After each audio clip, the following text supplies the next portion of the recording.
welcome to another episode of The End of the Road. Today's video is going to be about the actor Adam West.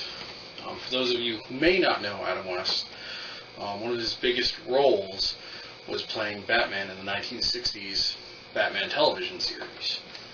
Though for more recent references to his work, he appeared several times in The Fairly Odd Parents as Catman, and also frequently as Mayor West in the animated series Family Guy. He had passed away recently, unfortunately, and I've talked about him several times, giving personal thoughts, talking with my brother about him, and, well, we're here now to close out Mr. West's story by looking a bit more at some of the things he did during his life. So, ladies and gentlemen, let's take one last walk to the end of the road with Adam West.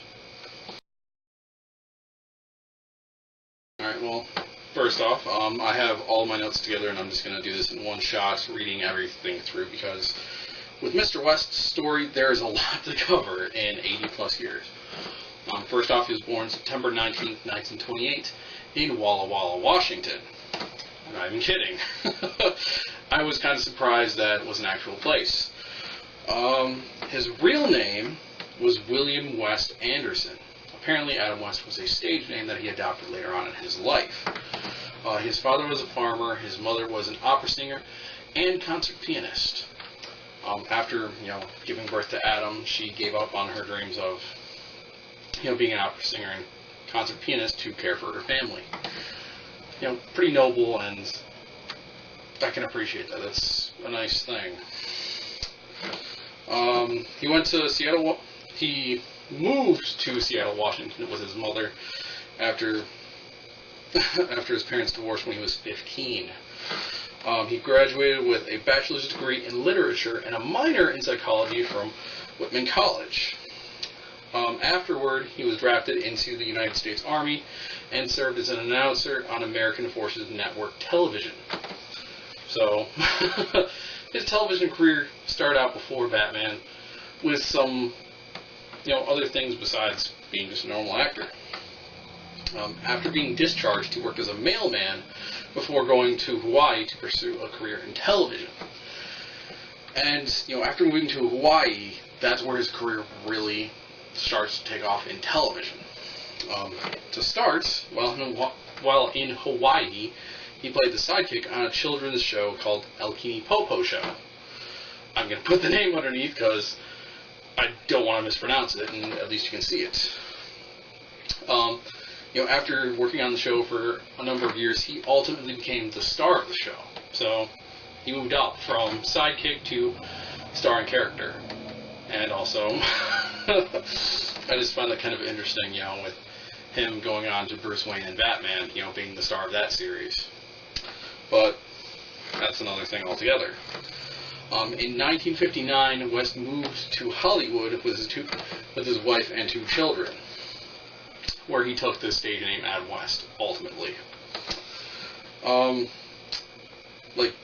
In the early 60s, it seemed like he played a lot of, Western. Took part in a lot of Western films and shows. Sugarfoot, Colt 45, and Lawman. And actually got to portray some very famous, U.S. Western icons like Doc Holliday and Wild Bill Hickok. I hope I said the name right. He guest starred on Edmund O'Brien's crime drama, Johnny Midnight, and snagged a supporting role as Police Sergeant Stephen Nelson in the crime drama, The Detectives, starring Robert Taylor. Let's see. Appeared on The Outer Limits, the episode The Invisible Enemy. Basically, The Outer Limits is a lot like, The Twilight Show. It's just strange. It's just like episodes with stories that have strange things that occur. So, pretty cool to know that. And started Major Dan McCready in the film Robinson Crusoe on Mars. Again, pretty cool. Then we get into the later 60s. 1966, Adam West is cast as Batman. by producer William Dozier, partly after seeing West perform as a James Bond-like spy known as Captain Q in a Nestle Quick commercial. So, no joke, it was commercialism that helped Adam West to get his footing, as Bruce Wayne and Batman, and ultimately, Batman would be one of his biggest roles. So, legit, chocolate milk is good. Remember that, kids. Not Ovaltine, Nestle Quick. Or Nesquik now. And then a quick side note on that. He was actually in competition with another actor, Lyle Waggoner, or Wagoneer for the role. I'm going to put that below as well. And here's like a quick picture of Mr. Waggoner in costume, as well as the actor who was also vying for the part of Robin, which was ultimately taken by Burt Ward. So, picture.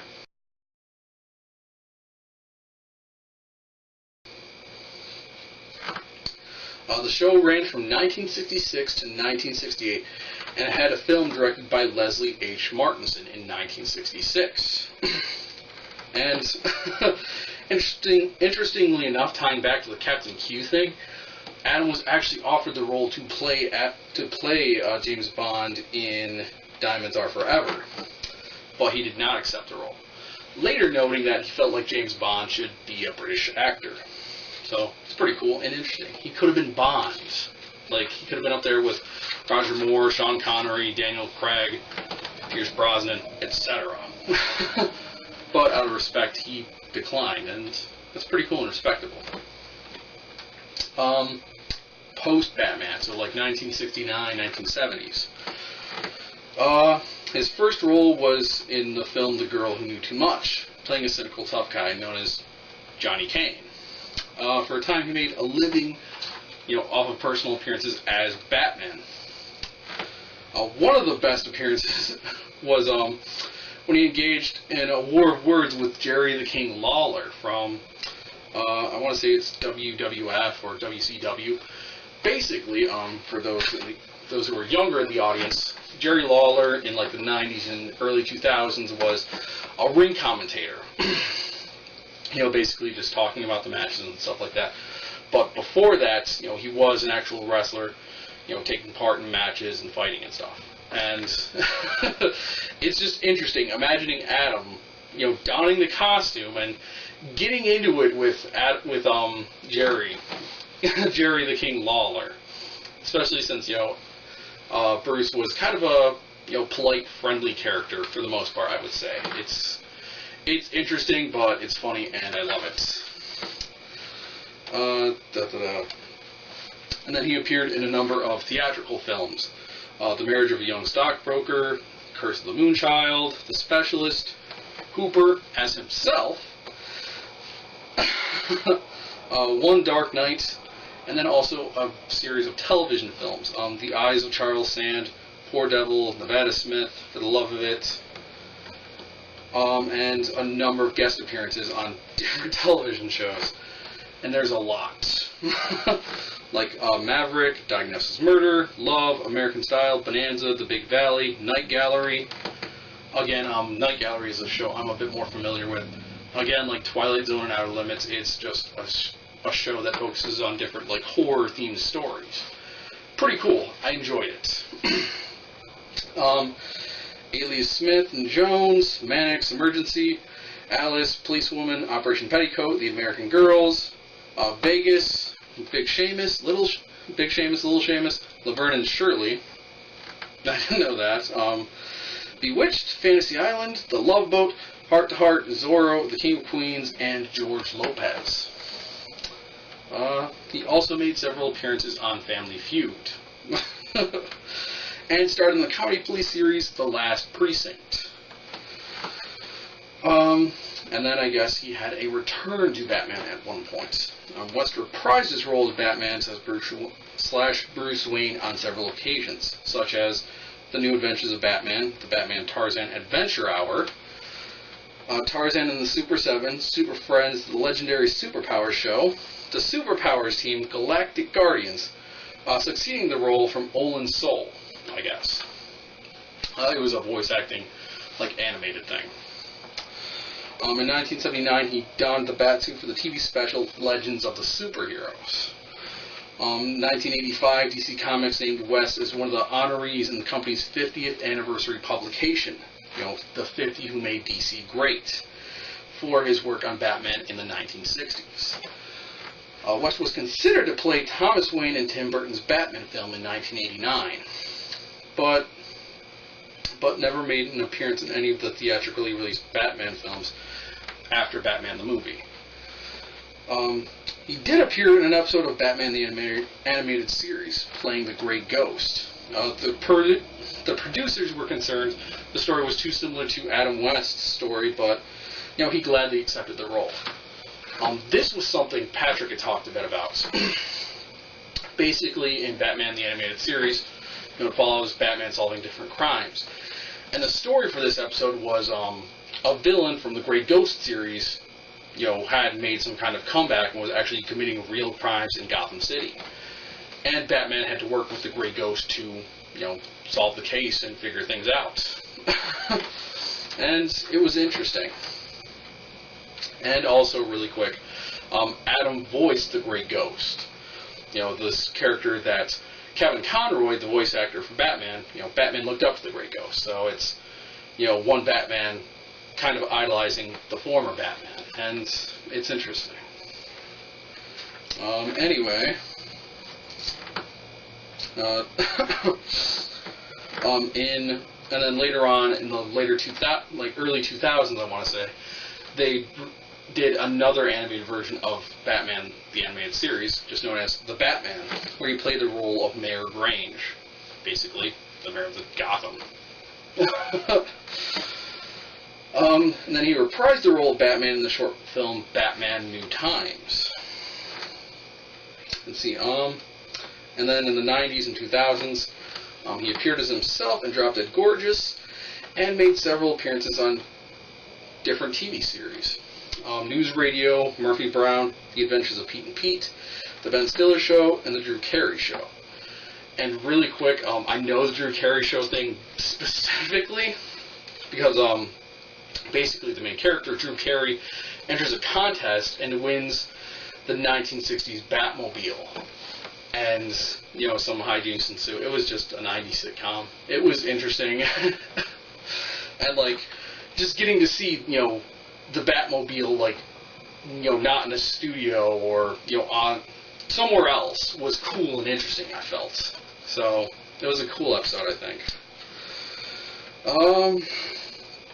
Let's see, appeared as Dr. Wayne in the 1990 Zorro episode, The Wizard. So, he got to play alongside Zorro, a character that a lot of people, say has Batman is somewhat similar to, lone stranger, wears a mask, fights bad guys, all that interesting stuff. Let's see, 1991, starred in the pilot episode of Look Well, a series about a former TV actor who thought he could solve real-life crimes. That sounds so interesting, but it wasn't picked up.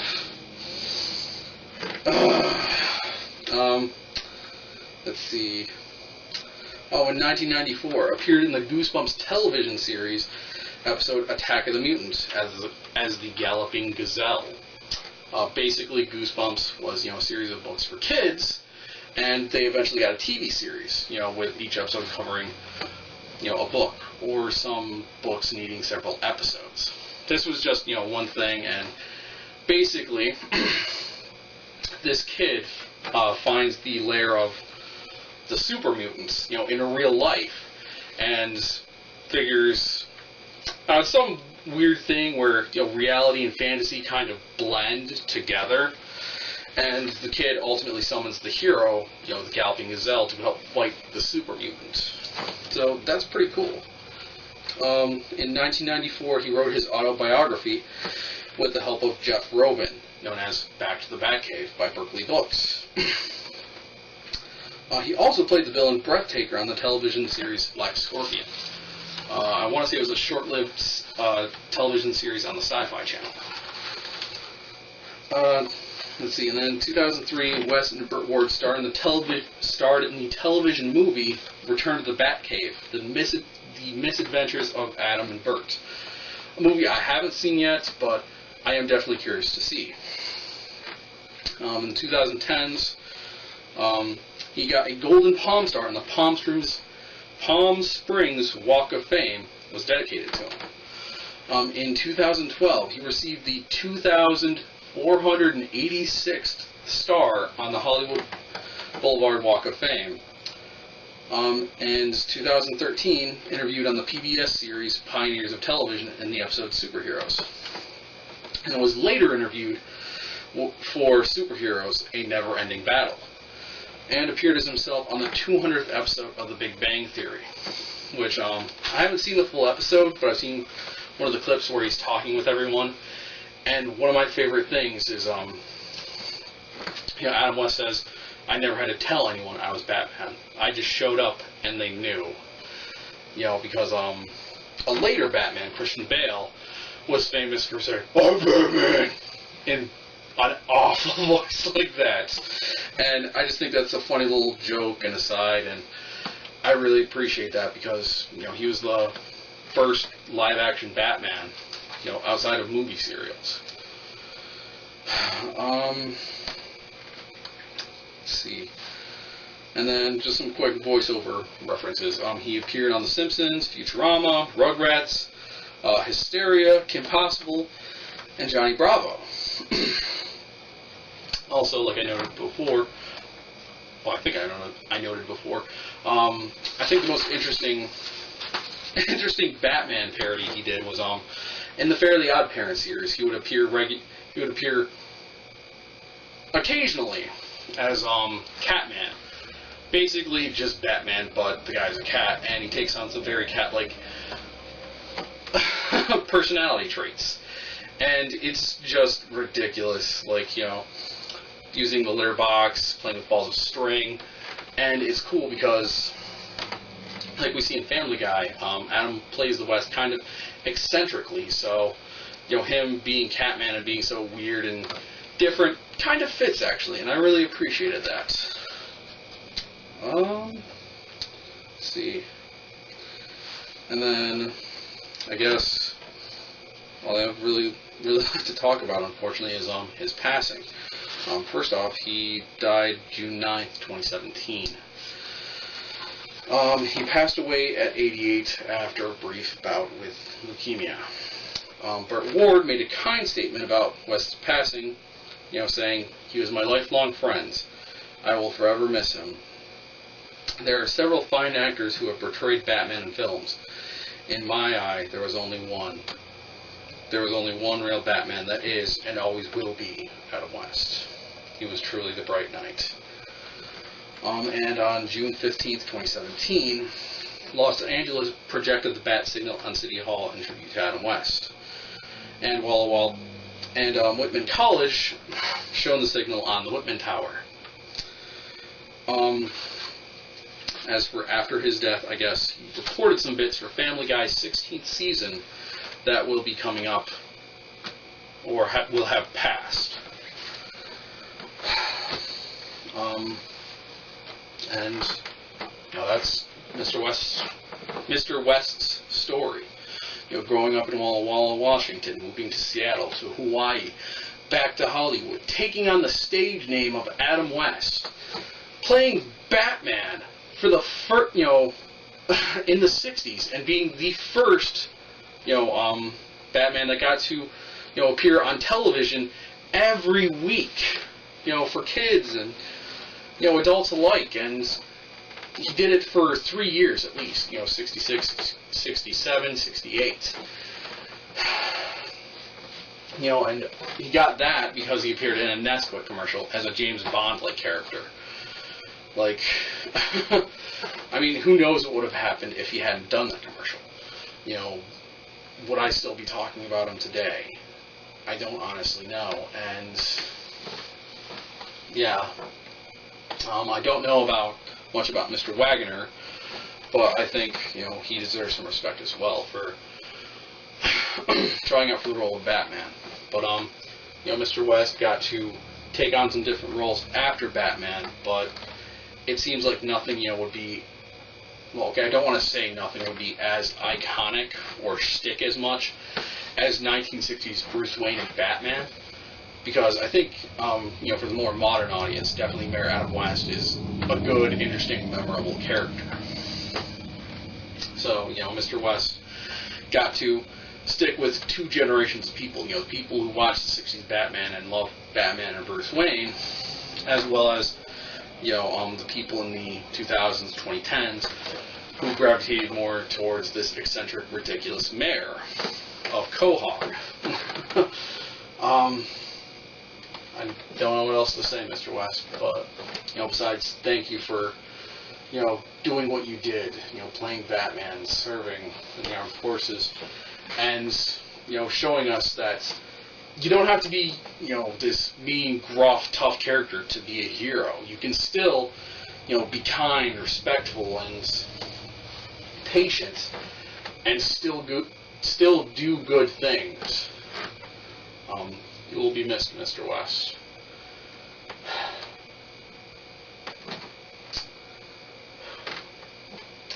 And so, with that, ladies and gentlemen, that is Adam West.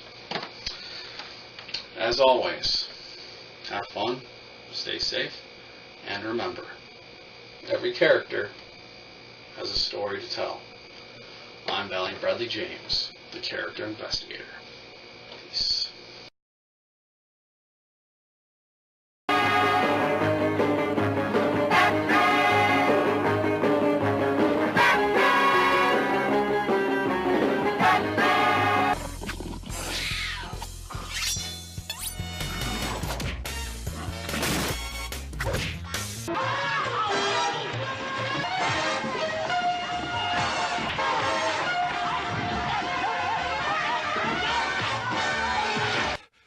Who am I? What number did you dial? Don't ever call here again. I guess I told him, nobody messes with Adam Wee. So it's a shouting match you want, eh? Well, game on, Quahog. I'm beating you!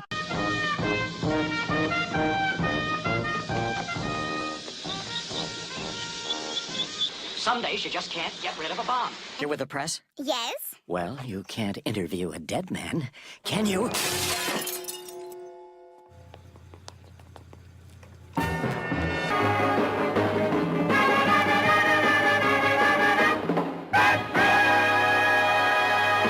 Hey everyone, Brad here with the post-credits. Basically coming up next August is going to be a bit of an interesting / crazy month for me.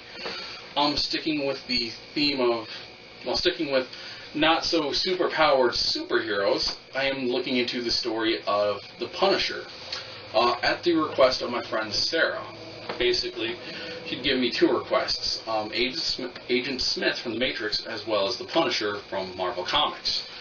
Right now, I'm going to cover the Punisher, and I'll save Agent Smith or his actor, Hugo Weaving, for a later date, because I have some plans for later August that I want to get through.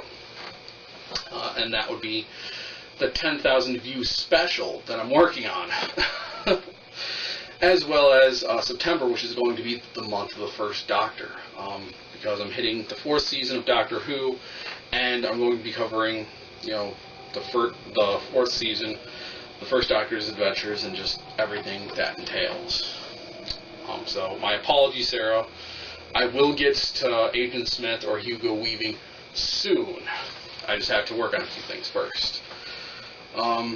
Anyway, if you are interested in the video, feel free to like and comment on this video. And if you want to be updated on future projects, definitely click that subscribe button. And also, really quick, if you're watching this in the future, I will have the annotations for the videos that I just talked about. So, the character investigation of the Punisher, as well as the 10,000 views special for my channel. As always, everyone, thank you for watching. I hope you enjoyed the video. And if you have suggestions for other characters that I should talk about, feel free to drop me a line and let me know. Hit me up here in the comment section, on my YouTube page, or on my Facebook. Every character has a story, and seems like I'm the guy who's going to go around telling them. So, as always, everyone, have fun, stay safe, and I'll catch you next time.